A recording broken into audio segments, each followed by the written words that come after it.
Hey, good evening.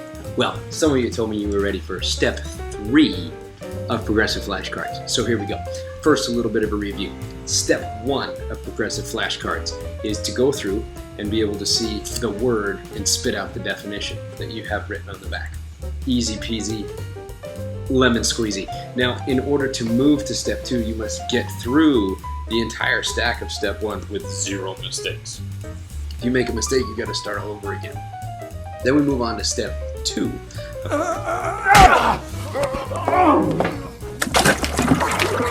Who does number 2 work for? Progressive Flashcards, which, if you remember correctly, is to take it and make 2 piles out of your cards, to take 1 from each card, and to then speak the relationship between the 2 ideas. So aside and iambic pentameter.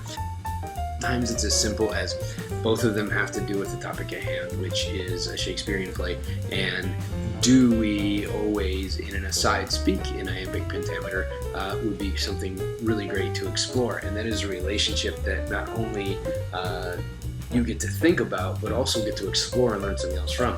Now, in order to pass step 2, you must go through your double stack, talking about the relationships one time all the way through, no mistakes. Then shuffle them.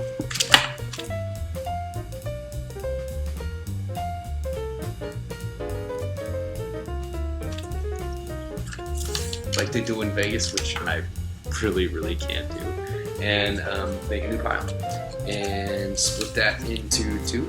And then go through and do the whole pile again. So get tragedy and imagery and go through and explain the relationship. Sometimes the relationship is that they're completely opposite. Sometimes relationship does not mean what they have in common or how they work together, but how they work against each other. That is a relationship, and some of you have probably seen relationships where the 2 beings involved are working for each other.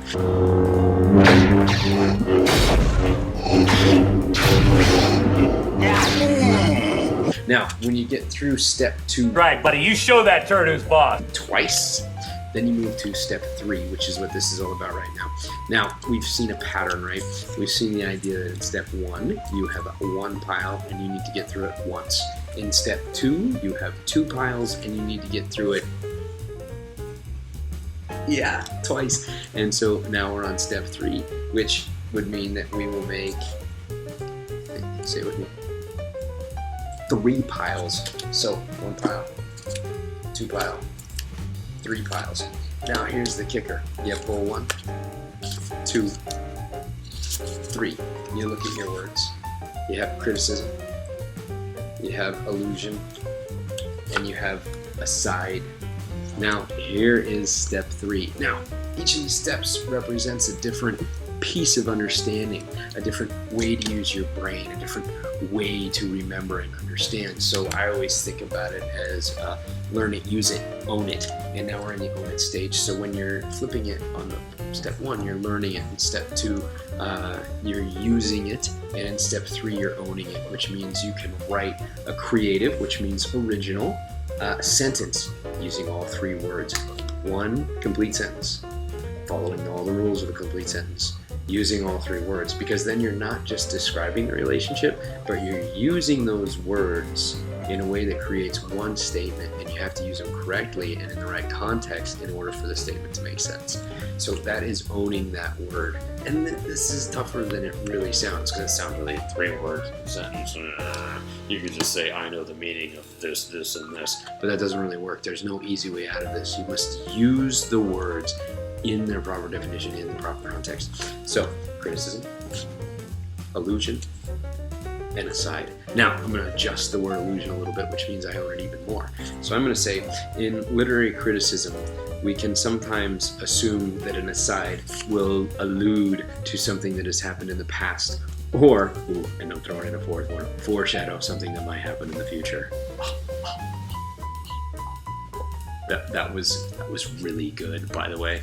I'm actually really proud of myself. So, good pile. So, we go through step 3. We've gone through everything in all 3 piles. Oh, was exhausting. I need a break. Great commercial about that if you grew up in a time before you. 1, 2, 1, 2, 3, 4. Give me a break. Give me a break. Break me off a piece of that Kit Kat bar. Give me a break. Give me a break.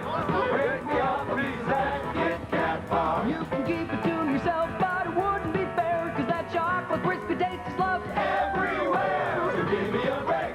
Give me a break. Break me off a piece of that Kit Kat bar.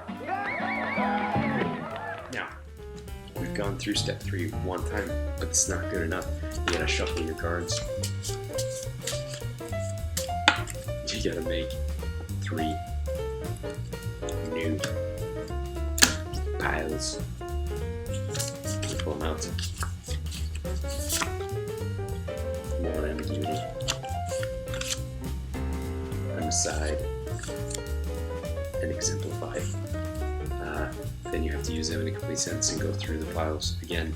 And just to prove to you I'm not a complete, what's the word they're using?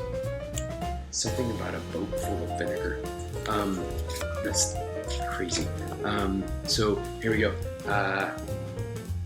Aside, more ambiguity, and exemplify.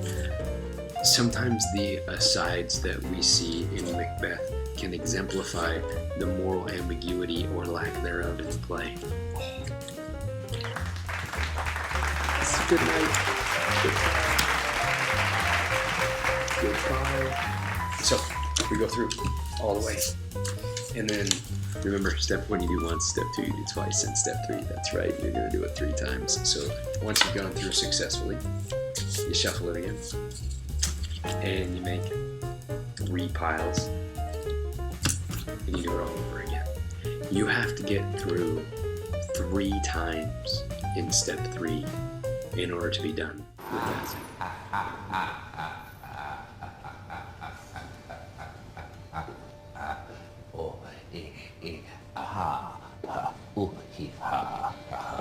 And I thought my jokes were bad. Kicker. You may not work over 20 minutes a night. I know I've said that 3 times. But it's important. You may not work more than 20 minutes a night. If you don't get through step 1 in 20 minutes, put it away. Come back to it the next day. If you get through step 1, you just nail it. And you get into step 2, 20 minutes, you're done. You stop, especially if you're struggling. Now, you get to through step 1 and step 2, and you get to step 3. And let's say you're on a roll. You're on that, like, Vegas, I'm going to hit it just in a minute. Just one more round, throwing the roulette. You're just really excited about it. And keep going.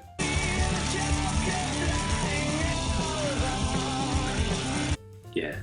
When you're on a roll, don't stop. Just let it go. Good night.